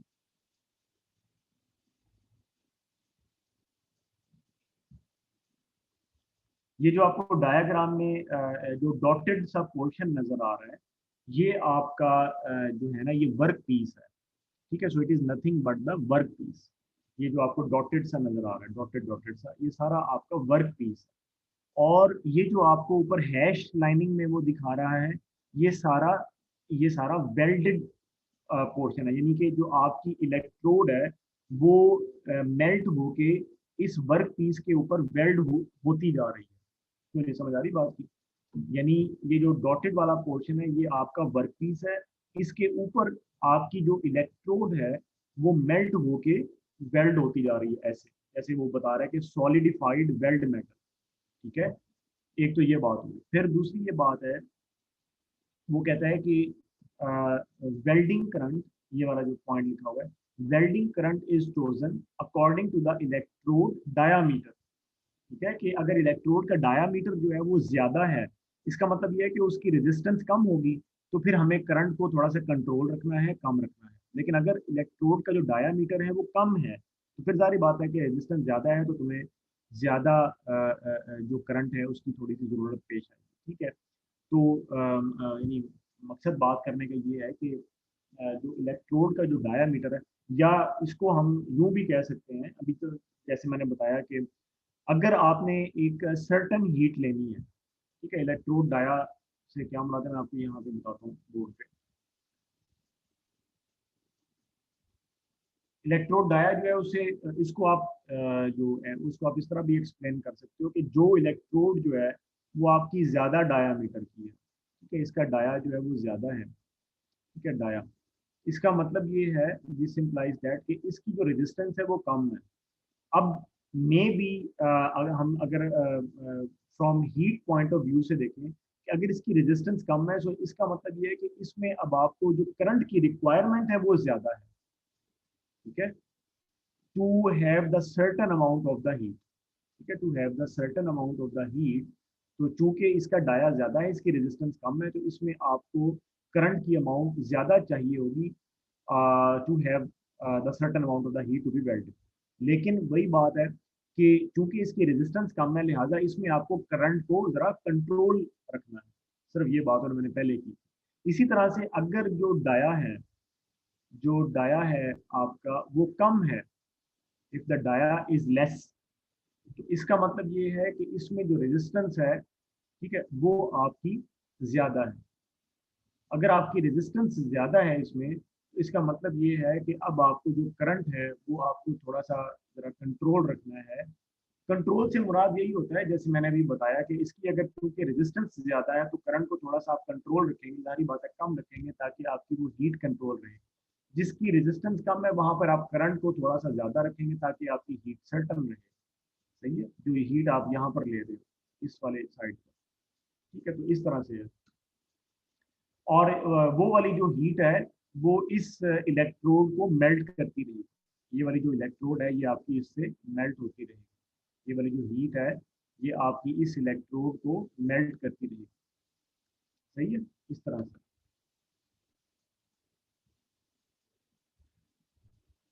So welding current is chosen according to the electrode diameter. If the diameter is more, you need more current. ठीक है, या करंट को फिर कंट्रोल भी रखना है। टाइप ऑफ द इलेक्ट्रोड, कि इलेक्ट्रोड की टाइप क्या है, क्या मुराद है कि कौन से मेटल की इलेक्ट्रोड है, ठीक है, यानी उसका मटेरियल क्या है। And the kind of welding job, ठीक है, जो आपकी जो है जो वेल्डिंग जॉब है उसकी काइंड क्या है, ठीक है, यानी किस तरह का वेल्ड जो है वो है। अच्छा, इसमें ये एक बात नोट कर लें कि मैंने ये बताया कि इसमें आपकी इलेक्ट्रोड ना मेल्ट होती है। तो इससे ये मत समझिएगा कि इलेक्ट्रोड खत्म होती जा रही है साथ साथ, यानी बताने का मकसद ये है कि इलेक्ट्रोड का एक वो पोर्शन है जिसमें करंट आ रहा है, वो मेल्ट नहीं होती, ये बात याद रखें। समझ आ रही है? इलेक्ट्रोड का एक वो पोर्शन है जिसमें करंट आ रहा है, वो मेल्ट नहीं होगी, बल्कि इसके ऊपर एक कवरिंग हमने सर्टन चढ़ाई होती है जो कि मेल्ट होती है, ये वाली। ठीक है, ये कवरिंग जो है ये आपके पास, इसने मेल्ट होना है। और इसके ऊपर एक और कवरिंग होती है जो मैं इसलिए ऐसे करके दिखाऊंगा आपको, ऐसे। ठीक है, इसको हम फ्लक्स कहते हैं, जो कि रिड्यूसिंग एजेंट होता है। तो इसका मतलब ये हुआ कि हमारी जो इलेक्ट्रोड है उसके ऊपर दो कवरिंग्स हैं। यही मैं पीछे वो लिखने लगा तो फिर मैं अगला पॉइंट बताना और भूल गया और अगला पॉइंट बताने लग गया। तो हमारी जो इलेक्ट्रोड है उसके ऊपर दो कवरिंग्स हैं, समझ आ रही है? एक कवरिंग वो है जो कि मेल्ट होके वेल्ड का हिस्सा बन जाती है, सही है। और एक कवरिंग वो है जो कि फ्लक्स का काम करती है। ठीक है, तो जो पोर्शन आपका इलेक्ट्रोड का जिसमें से करंट जा रहा है वो नहीं तबाह होता या वो नहीं कंज्यूम हो, वो कंज्यूम हो जाएगा तो फिर ये क्या बात हुई, तो खत्म होगी, चीज ही खत्म हो गई। आप मुझे समझा रही बात की? तो आपकी जो इलेक्ट्रोड है जो कि करंट लेके जा रही है, वो उसके ऊपर आपने कंज्यूमेबल कवरिंग चढ़ाई होती है, या वो आपने चीज चढ़ाई होती है जो वेल्ड का हिस्सा बन जाए, जिस जो आपको वेल्ड में रिक्वायर्ड होती है। ठीक है, दैट इज द पॉइंट। ये बहुत इंपॉर्टेंट पॉइंट है कि इससे कंफ्यूज ना करना। अच्छा, नाउ ये इसीलिए वो कह रहा है कि जो आपके पास जो वेल्डिंग करंट है is chosen according to the electrode diameter, type of the electrode, कि वो इलेक्ट्रोड की टाइप क्या है, यानी अब इसमें उसका अपना मटेरियल भी आ जाएगा जो करंट को लेकर जा रहा है, और उसके ऊपर कवरिंग्स भी आ जाएंगी कि कवरिंग्स किस तरह की हैं और उनको उनका मेल्टिंग लेवल क्या है, समझ आ रही ना। And the kind of the welding, the arc voltage is determine the function of the arc length. ये बहुत इंपॉर्टेंट पॉइंट है। इसमें जो बात है वो ये है कि आपके जो आपका जो पावर सोर्स है, ये जैसे उसने यहाँ पर बताया हुआ है, अब ये अब आपको पता चल गया, ये मैं पहले डायग्राम एक्सप्लेन कर दूं। तो ये वो बता रहा है कि ये रॉड की कोर है, रोड कोर से मुराद ये है कि जिसमें आपका करंट जा रहा है, उसके ऊपर उसने फ्लक्स चढ़ाया हुआ है, और उसी के ऊपर एक कवरिंग जो है वो कंज्यूमेबल की है, ये जैसे उसने लिखा हुआ है ना, कवर्ड इलेक्ट्रोड। कवर्ड इलेक्ट्रोड से मुराद ये है कि ये फर्स्ट कवरिंग है जिसने कंज्यूम होके यहाँ ऊपर वेल्ड बनाते जाना है। मुझे समझ आ रही बात की? ये वाला जो पोर्शन है, ये जो उसने रोड कोर लिखा हुआ है, रोड कोर, इसमें से करंट जा रहा है, इसमें मेल्ट नहीं होना। मेल्ट किसने होना है? ये कवर्ड इलेक्ट्रोड में, ये जो कंज्यूमेबल उसमें लिखा हुआ है, और ये आपको हैश के साथ ये मेल्टेड पोर्शन नजर आ रहा है। और जो ऊपर फ्लक्स है, ये ऊपर फिर स्लैग का काम कर रहा है। स्लैग मतलब एक झाग सी वो बनती जा रही है, ऊपर कवर होती जा रही है। फिर ऊपर उसने डबल लाइनों से शो किया, ये हैश के ऊपर जो डबल लाइनें हैं ये फ्यूज्ड स्लैग है, राइट? ये आपका आर्क का प्लाज्मा है जो बन रहा है, जैसे मैंने बताया। ठीक है, और ये गैसियस शील्ड है। गैसियस शील्ड से मुराद ये होती है ना, आर प्लाज्मा क्या होता है? प्लाज्मा एक गैसियस मैटर ही होता है, लेकिन वो होता आयनिक स्टेट में है। ठीक है। अच्छा, अब जो बात है वो ये है कि आपका जो पावर सोर्स है वो दो तरह का हो सकता है, या वो कांस्टेंट करंट टाइप हो सकता है, या वो, अच्छा एक सेकंड, ये मैं आपको ना यहाँ पर बता दूं ताकि बात छोटी रहे और हम जल्दी फारिग हो जाए। अब हम पावर सोर्स की बात कर रहे हैं। पावर सोर्स, ठीक है। सबसे पहले बात तो यह है कि आपका जो पावर सोर्स है वो एसी भी हो सकता है, और आपका जो पावर सोर्स है वो डीसी भी हो सकता है। ठीक है, दोनों हो सकते हैं आपके पावर सोर्स, एसी भी हो सकता है, डीसी भी हो सकता है। अच्छा, अब दोनों केसेस में ये चीज जो है वो कॉमन है कि आपका जो सोर्स है वो कांस्टेंट करंट टाइप भी हो सकता है, कांस्टेंट कांस्टेंट करंट टाइप भी हो सकता है, और जो दूसरा टाइप है वो कांस्टेंट वोल्टेज टाइप भी हो सकता है। ठीक है, यानी सबसे पहली बात तो ये है कि जो पावर सोर्स है वो आपका एसी भी हो सकता है, डीसी भी हो सकता है। फिर दूसरी बात ये है कि इन दोनों में जो फर्दर टाइप है वो ये है, चाहे आप डीसी ले लें उसमें भी कांस्टेंट करंट और कांस्टेंट वोल्टेज है, एसी ले लें उसमें भी कांस्टेंट करंट और कांस्टेंट वोल्टेज। ठीक है। अच्छा, करंट का जो ताल्लुक होता है, जब आप कहते हैं कि मेरे पास कांस्टेंट करंट है, इसका मतलब ये होता है कि इसमें जो हीट है वो आपकी, क्योंकि करंट जो है वो हीट आपकी जो है वो बनाती है, हीट जो है वो आपकी कांस्टेंट रहेगी। ठीक है, इसमें जो कांस्टेंट करंट टाइप है, यानी इसमें आप की जो हीट है वो कंट्रोल, लेकिन जो वोल्टेज है वो आपकी ना वेरी करती है, वोल्टेज आपकी वेरी कर रही है। इसका मतलब ये है कि जो आर्क की जो लेंथ है वो वेरी कर रही है, ये बात है, समझ आई? यानी अब यूं आप समझ लें, मैं यहाँ पर लिख देता हूँ, यानी जो पुलिया है जो बताने की जो मकसद है वो ये है कि जो आर्क होती है वो डायरेक्टली प्रोपोर्शनल टू वोल्टेज होता है। ये बात एक नोट है, ये बहुत ही अहम और इम्पोर्टेंट बात है। ठीक है, कि जितना ज्यादा वोल्टेज होगा उतना ज्यादा आर्क की लेंथ होगी, यानी आर्क दूर तक फैली हुई हमें पता चलेगा, यानी सेंटीमीटर तो मिलीमीटर में ही लेंथ होती है इसकी। तो जितना वोल्टेज ज्यादा उतनी आर्क लेंथ ज्यादा। तो अगर मैं ऐसा सोर्स इस्तेमाल कर रहा हूँ जो कि कांस्टेंट करंट टाइप का है, इसका मतलब ये है कि अब उसमें आर्क की जो लेंथ है वो वेरी कर रही है।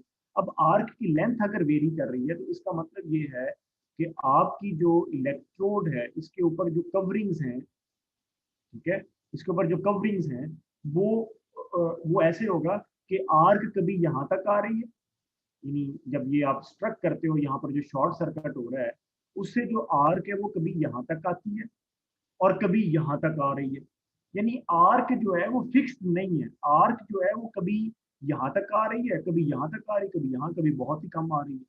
तो ऐसा सोर्स जो होता है जिसमें हम आप यूँ कह लें कि आर्क की जो लेंथ होती है वो वेरी कर, इसमें मतलब हमारा यानी जो कंट्रोलिंग होती है वो फिर हमें हिसाब से करनी पड़ती है, यानी जो हमारी मेल्टिंग होती है वो वेरी करती है, यानी आपका जो कवरिंग्स होगी उसकी मेल्टिंग वेरी करती जाएगी।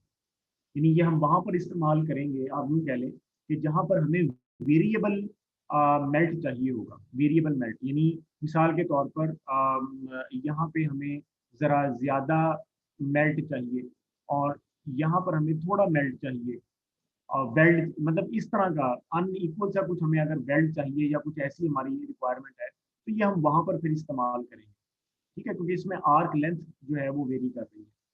अच्छा, जो कांस्टेंट वोल्टेज टाइप है उसमें आपकी बात वही होगी, इसमें आर्क लेंथ जो है वो आपकी कांस्टेंट होती है, मगर जो करंट होता है आपका वो फिर आपका वेरी करता है। जब आपका करंट वेरी कर रहा है इसका मतलब ये है कि आपका जो हीटिंग सिनेरियो है वो भी फिर आपका वेरी कर रहा है। ठीक है, यानी जो आपकी जो हीटिंग है वो आपकी फिर वेरी कर रही होती है, जो टेम्परेचर है आपका, आप यूँ कह लें, यानी आर्क का जो टेम्परेचर है वो आपका वेरी कर रहा है। तो कुल मिला के अगर मैंने अभी जो बात की है ये सारी कांस्टेंट करंट की और कांस्टेंट वोल्टेज की, इसको मैं अगर आपको और आसान करके बताऊं तो आर्क एक ऐसी चीज है जिसके अंदर टेम्परेचर होता है। ठीक है, इसकी जो लेंथ है, आर्क की जो लेंथ है, यानी कितनी लेंथ लेनी है वो वोल्टेज कंट्रोल करता है, और आर्क के अंदर का जो टेम्परेचर होता है वो आपका करंट जो है वो कंट्रोल कर रहा होता है। ठीक है, तो ये एक्चुअली सारी ये बात है, ये जो हम कहते हैं ना कि हमारा जो पावर सोर्स है वो कांस्टेंट करंट, और जारी बात है, अच्छा जो कांस्टेंट करंट टाइप का जो सोर्स है वो इंडक्टर वाला होता है, और जो कांस्टेंट वोल्टेज वाला होता है उसमें आपने फिर कैपेसिटर्स जो हैं वो आपने लगाए। कैपेसिटर मैंने रिप्रेजेंट किया, कैपेसिटर मैं यहाँ लिख के देता हूँ। समझ आ रही बात? कांस्टेंट करंट टाइप जो होता है उसमें आपके इंडक्टर होते हैं, बड़े बड़े हैवी इंडक्टर्स लगे होते हैं। कांस्टेंट वोल्टेज टाइप होता है उसमें सारी बात है कि आपकी कैपेसिटिव कपलिंग जो है वो आपकी लगी होती है। एक कैपेसिटर नहीं बल्कि कैपेसिटिव कैपेसिटर जो होता है वो कपलिंग्स में लगे होते हैं। ठीक है। सो ये ऑन दी होल बात है जो अभी मैं एक दफा स्टेटमेंट जो है स्लाइड में वो आपको पढ़ देता हूँ।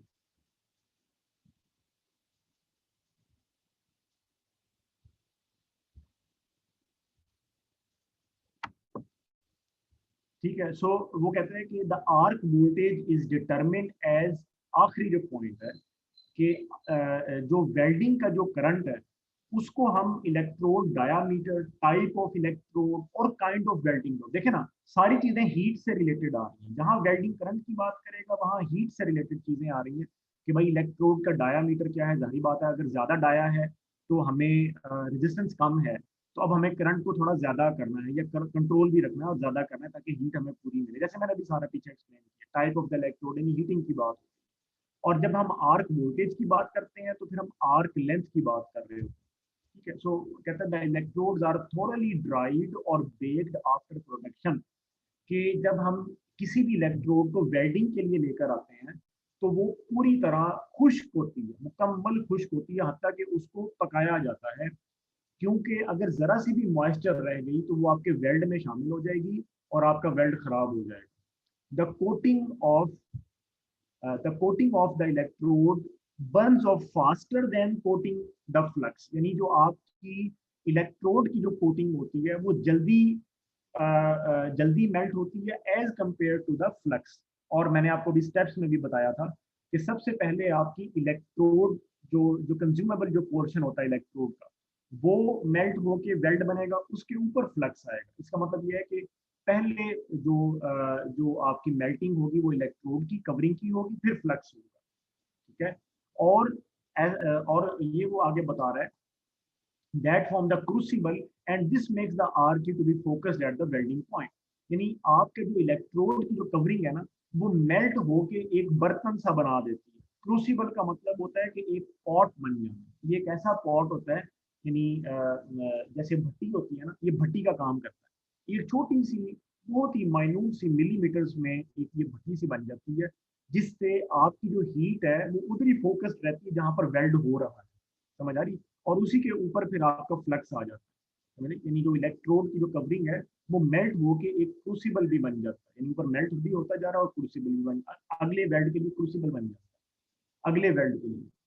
Flux removes the impurities from the molten metal. Flux का जो काम है वो मैं पहले पिछले लेक्चर में बता चुका हूँ कि इसमें मेटल से, मोल्टन मेटल से इम्प्योरिटीज को निकालना होता है। इम्प्योरिटीज से मुराद होती है oxidation. So the gaseous envelope formed by the decomposition of the ingredients of the flux protects the molten whirlpool from the atmospheric contact. जैसे मैंने बताया था कि एक तो आपकी प्लाज्मा स्टेट और दूसरी जो फ्लक्स का जो आपका जो सेकंड कवरिंग आपकी जो फ्लक्स की होती है वो आपको एटमॉस्फेरिक कांटेक्ट से बचाती है। Power sources of constant current type are used with the dropping characteristics. ठीक है। Power sources of constant voltage type are not suitable. ठीक है कि कांस्टेंट वोल्टेज टाइप जो पावर सोर्सेज हैं वो आप नहीं लेते, क्योंकि कांस्टेंट वोल्टेज टाइप में फिर आपकी जो आर्क की जो लेंथ है वो आपकी फिक्स रहती है। और यानी सुटेबल से मुराद ये नहीं है कि आप लेते नहीं है, लेते हैं, लेकिन ज्यादातर आप जो है वो कांस्टेंट करंट टाइप लेते हैं। अच्छा, इसकी एक और भी वजह है, वो भी मैं आपको साथ में एक्सप्लेन कर दूँ, बहुत इंपॉर्टेंट पॉइंट है। यानी वो ये बता रहा है कि ज्यादातर हम क्या लेते हैं, ज्यादातर हम वो लेते हैं जो कि कांस्टेंट कांस्टेंट करंट टाइप है। इसको हम वो कहता है कि जी इसको हम जो है ना वो ज्यादा प्रेफर करते हैं, कांस्टेंट करंट टाइप को हम ज्यादा प्रेफर करते हैं। इसका मतलब ये है कि अब आपकी जो हीट है वो कांस्टेंट हो गई है। ठीक है। आर्क हीट जो है वो कांस्टेंट हो गई है, और जो आपकी जो आर्क की जो लेंथ है वो अब आपकी वेरी कर रही है। और बाय द वे अगर आप थोड़ा सा गौर करें तो आर्क की लेंथ को वेरी ही करना चाहिए। मतलब ये बात नहीं है कि अब कांस्टेंट वोल्टेज टाइप लेना नहीं, वो भी आपको एक्सप्लेन कर। आर्क की लेंथ अगर वेरी करेगी, अब देखें ना, ये आपकी अगर इलेक्ट्रोड है और इसके ऊपर जो ये वाली जो कवरिंग्स हैं, ये कवरिंग है इलेक्ट्रोड की जो है, अब ये यहाँ तक मेल्ट हो चुकी है यहाँ तक। अब उसके बाद आप, ठीक है, आप इलेक्ट्रोड को भी आगे पुश करते रहते हैं, लेकिन बहरहाल आप आर्क की जो लेंथ है वो आप इसीलिए वेरी लेते हो ताकि जो अगला पोर्शन मेल्ट होना है वहां तक आर्क जो है वो पहुंच सके। सही है, यानी वोल्टेज की वेरिएंस से आप आर्क की लेंथ को, या आप यूं कह लें शोले को आप जो है ना वो मैनेज कर लेते हैं। आर्क लेंथ वेरी करने का मतलब ये होता है कि जो आपका जो शोला है ना, ठीक है, जो आर्क का जो शोला है उसको आप, उसकी जो लेंथ है उसको आप मैनेज कर, तो ये अच्छी बात है। यानी इस लिहाज से इसीलिए ज्यादा ये लिया जाता है। हीट आपके पास कांस्टेंट आ रही है उसमें, जो आपके पास ये शोला बन रहा है जो जो बकायदा से वेल्ड कर रहा है, और जो लेंथ है वो उसकी वेरी करती जा रही है डिपेंडिंग ऑन द वेल्ड, के यहाँ पर हमें अब जो है ज्यादा चाहिए तो वोल्टेज आप ज्यादा कर देंगे, आर्क की लेंथ ज्यादा बन जाएगी, इस तरीके से, समझिए। अच्छा, जो दूसरी टाइप है जो जो कि कांस्टेंट वोल्टेज टाइप, उसमें फिर आपकी जो हीट है वो वेरी करती है, और वो मैंने बताया वो डिपेंड करता है कि आपकी एप्लीकेशन कैसी है। लेकिन जैसे उसने बताया, मैं आपको एक्सप्लेन कर चुका हूँ अब, यानी बात ये है एक्चुअली करने की कि जो है इसका जो इस्तेमाल है ना वो एप्लीकेशन के ऊपर डिपेंड करता है। ठीक है, अच्छा, फिर वो कहता है कि heat developed by the arc is, चलिए ये दो स्लाइड की बैठी है। Heat developed by the arc is W joules is equal to volt into amps into T। यानी जो आर्क के अंदर जो हीट होती है उसका ये वाला फार्मूला है, voltage multiply current multiply time, जो जिसके लिए आपने ये चीजें अप्लाई की। Know if the arc is travelling at a speed of S, ठीक है, कि अगर जो आर्क है, लेट्स से हम कहते हैं कि वो एस की एस मिलीमीटर पर मिनट से वो ट्रेवल कर रही है, तो the heat input rate of the arc will be, यानी आर्क ट्रेवल करने से क्या मुराद है, यानी कि जहाँ शॉर्ट सर्किट हुआ है वहां से लेके इलेक्ट्रोड तक, क्योंकि इलेक्ट्रोड पे कवरिंग है ना, जिसको मेटल, जिसको मेल्ट करना है आपने, तो ये हम कहते हैं कि आर्क की ट्रेवलिंग स्पीड क्या है। ठीक है, क्योंकि वर्क पीस से लेके उसने इलेक्ट्रोड तक ट्रेवल करना है। तो लेट्स से कि अगर वो एस मिलीमीटर पर मिनट है, तो आर्क जितना हीट दे रही है उसको हम कहते हैं हीट इनपुट रेट, HIR। उसका फार्मूला क्या बन जाएगा, voltage into current, voltage into current से हीट बन गई, और रेट के लिए मल्टीप्लाई आप उसको एस से डिवाइड कर देते हो। ठीक है, यानी voltage into current divided by S, और एस जो है उसका यूनिट क्या है, मिलीमीटर्स पर मिनट, तो जो मिनट है वो ऊपर आ जाएगा, और एक मिनट 60 सेकेंड्स के बराबर होगा। ठीक है, तो ये मल्टीप्लाई 60 जो है इसका मतलब ये है कि अब ये सेकंड्स में हमने लिखा हुआ। So voltage will be in volts, current will be in currents, time will be in seconds, and divided by जो आर्क की जो लेंथ है वो हमने millimetre length of the joint ले लिया। So heat input rate of the arc will be voltage into current divided by जो arc का ट्रेवलिंग है, कि वो पर millimetre length of the joint तक जो ट्रेवल करती है, जो है पर सेकंड आप यूं कह सकते हैं। ठीक है, तो पर सेकंड या एक एक मिनट। ठीक है, तो ये उसका heat input rate. Power sources जो है ये मैं एक्सप्लेन कुछ कर चुका हूँ, कुछ यहाँ पर वो सिर्फ ये बता रहा है कि अगर आप DC टाइप लेते हैं तो उसमें जैसे है कि आप इलेक्ट्रोड को अगर नेगेटिव पोलैरिटी देते हैं, क्योंकि अब आपके पास ऑप्शन है कि आप अपनी जो इलेक्ट्रोड है जो आपने हाथ से पकड़ा हुआ है, जो आपने हाथ से इलेक्ट्रोड पकड़ा हुआ है उसको आप नेगेटिव दे दो या पॉजिटिव दे दो, ये आपके ऊपर डिपेंड करता है। अगर आप उसको नेगेटिव देते हो तो क्या होगा, तो जो आर्क की जो हीट है that would be concentrated on the electrode, and consequently melting and deposition rates are higher, welding is more rapid, and the workpiece is less susceptible to distortion। यानी इस तरीके से आपकी मेल्टिंग भी अच्छी होती है और आपकी वेल्डिंग भी अच्छी हो जाती है। उसकी रीजन क्या है कि जो आर्क है ये आप याद रखें, it is nothing but the flow of electrons. तो अगर आपने इलेक्ट्रोड को नेगेटिव दे दिया, इसका मतलब ये है कि अब आपकी आर्क जो है वो इलेक्ट्रोड से स्टार्ट होगी, जो लेकिन अगर आपने इलेक्ट्रोड को पॉजिटिव दे दिया तो फिर आपकी जो आर्क है वो वर्क पीस से स्टार्ट होगी और उसको ऊपर की तरफ आना पड़ेगा, इलेक्ट्रोड के पास आना, इलेक्ट्रोड की तरफ ट्रेवल करना पड़ेगा, तब इलेक्ट्रोड की मेल्टिंग होगी। समझ आ रही बात की? यानी ये बहुत इंपॉर्टेंट पॉइंट है कि ये जो आपने हाथ से पकड़ी हुई इलेक्ट्रोड है डीसी के केस में, अगर आप इसको नेगेटिव दे देते हो तो आर्क स्टार्ट ही आपकी इलेक्ट्रोड से होगी और इसीलिए उसकी मेल्टिंग और वेल्डिंग बहुत अच्छा हो जाएगा। लेकिन अगर आप ऑपोजिट काम करते हो तो फिर आर्क को ट्रेवल करना पड़ेगा, ऊपर की तरफ आना पड़ेगा इलेक्ट्रोड की तरफ, ताकि वो कंज्यूमेबल पार्ट को मेल्ट करके तो वेल्ड बनाए। ये फर्क है दोनों में। सो डीसी के जो डिसएडवांटेज है वो क्या है कि problems of the arc blow occur when welding है। यानी डिसएडवांटेज सिर्फ ये है, यानी ये नहीं है कि ये डिसएडवांटेज है, मैं इसको डिसएडवांटेज फिर नहीं कहूंगा क्योंकि ये रेफरेंस मटेरियल है। आई वुड से कि इसकी लिमिटेशन क्या है कि इसमें आपका जो वर्कर है वो बहुत स्किलफुल होना चाहिए, नहीं तो वो वेल्ड को ज्यादा कर सकता है। ठीक है, उससे ज्यादा वेल्ड यानी जरूरत से ज्यादा वेल्ड हो जाएगा, ये एक्सपल्जन होने के चांसेस ज्यादा हैं। इसमें स्किल लेवल का हाई होना बहुत ही जरूरी है। आपका वर्कर जो है वो कितना स्किल लेवल है, ये सिर्फ वो है।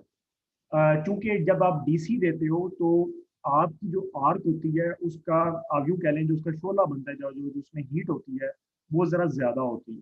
ठीक है, क्योंकि उसमें डेडिकेटेड नेगेटिव पोलैरिटी आ रही होती है, डेडिकेटेड नेगेटिव पोलैरिटी से ही आर्क स्टार्ट होती है, डेडिकेटेड नेगेटिव पोलैरिटी से आर्क स्टार्ट हो जाती है। इसीलिए वर्कर का स्किलफुल होना बहुत जरूरी है अगर आप डीसी अप्लाई कर रहे हो। लेकिन अगर आप एसी दे रहे हो तो इसका जो नेचर होता है वो तो होता ही पहले जीरो से स्टार्ट होगा, फिर मैक्सिमम जाएगा, फिर जीरो भी हो जाएगा दोबारा, फिर जीरो से मैक्सिमम और फिर जीरो। तो इसीलिए जब आप एसी सप्लाई देते हो और उससे आप शॉर्ट सर्किटिंग कर रहे हैं तो उसमें यानी एक को लाइव दे दिया, दूसरे को आपने न्यूट्रल दे दिया, उससे आप शॉर्ट सर्किटिंग कर रहे हैं, तो उसमें ये प्रॉब्लम नहीं होगा क्योंकि एसी की नेचर ही from zero to max, max to zero होती है। तो उसमें जाहिर बात है ये ब्लोइंग, ब्लोइंग से मुराद ये होता है कि बेल्ट का जल जाना है, उसमें ये वाली जो प्रॉब्लम है वो आपकी नहीं होगी। ठीक है, so that's all for today's lecture. हाँ जी, कोई क्वेश्चन है तो पूछ लें। अच्छा, जो आपकी लैब है ना वो भी ऑनलाइन ही होगी? ठीक है, lab will also be held online, आपकी जो प्रेजेंटेशन है वो ऑनलाइन चल रही हैं। तो इसीलिए मेक योर सेल्फ रेडी, यानी जिन ग्रुप्स की इस वीक में प्रेजेंटेशन हैं ये उनके लिए बात है, और जो उसके अगले वीक में जो प्रेजेंटेशन जिन्होंने देनी है, प्लस जिनकी प्रेजेंटेशन हो गई है they are free from my side. ये मैं लैब की बात बता रहा हूँ। ठीक है, जिनकी प्रेजेंटेशन हो गई हैं they are free from my side, वो अगर लैब के लेक्चर में आना चाहें बिल्कुल आएँ और सुने प्रेजेंटेशन क्या है, मैं क्या बता रहा हूँ, उनके लिए लर्निंग होगी। लेकिन जैसे जैसे आपकी प्रेजेंटेशन होती जाएंगी you are free from my side. ठीक है, जो आपकी रिपोर्ट है वो आपने फाइनल वाइवे के दिन सबमिट करवानी है, फाइनल वाइवे के दिन आपने रिपोर्ट को लेकर आना है अपने साथ जो है। ठीक है, सो लैब जो है वो भी आपकी ऑनलाइन ही है। लेक्चर तो आपका ऑनलाइन मैंने करवा लिया था खुद कह के, तो ये अब आपका जो लैब है वो भी ऑनलाइन है। हाँ जी, कोई क्वेश्चन है तो पूछ लें, फिर आई will end this lecture. Sir बाकी लैब भी सर ऑनलाइन हो रही है क्या? हाँ जी, आपकी अब दो लैब्स ही रह गई है ना, एक इस वीक की लैब और एक नेक्स्ट वीक की लैब है, फिर तो आपका नहीं सर, फाइनल। मैं सॉरी सर, मैं आपको काट रहा हूँ सर। सर मैं बात कर रहा हूँ दूसरे लैब्स की सर, जो दूसरे नहीं सब्जेक्ट्स वो की मुझे लैब्स नहीं हैं। पता, नहीं, वो मुझे नहीं पता, वो आपके कैंपस में ही होंगी। ये सिर्फ मैंने वो अपनी लैब की बात की, ये सिर्फ मेरी लैब ओके सर, ओके है। सर, हाँ, ठीक है। Okay sir.